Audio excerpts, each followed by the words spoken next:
This is Miles of PS Equipment, and here today I just want to talk to you about the laser system on the Mark II, which also would apply to the 7151. The laser is here on the right side of the printer. It bounces off the reflector that is on the left side, and then the sensor for the laser is right underneath. And the way it works is if it doesn't see 85% or more of itself, it drops the table down and adjusts the height of it. The next thing to talk about too is also shortcutting the laser. If we know the thickness of our product, this being 10 millimeters, what we can do is come in on function 1 for menu. We'll come down to head height, and then we can adjust our media thickness here. So if that's 10, you can go 9, 8.5 for the Mark II.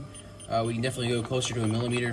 On the 7150 ones, I'd go a little bit lower, probably 8 or 7.5, because that laser is not quite as sensitive as the Mark II. And then if we're not sure if this is the first time we're doing this, the other thing we can do is just without sending the printer any data, we can hit remote. And as long as the printer adjusts the height of the table 3 or 4 or 5 times, then we know we're in the clear. What we don't want to do is we don't want to accidentally set that number too high and then just have the table run in the machine. So if I change that back to function 1 and head height, and if I change this to 11, going to, or even 10.7. So then we end back to the home screen and hit remote.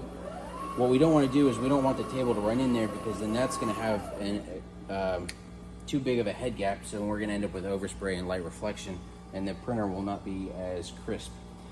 The other thing to keep in mind when we are shortcutting the laser is to make sure that when we take our product off the table, when we're printing on something thinner, we want to make sure that we go back to head height menu and also media thickness and bump this back down to where it needs to be, because like I said before, if the laser doesn't see anything, then the laser's happy and the head gap's going to be bigger than it needs to be.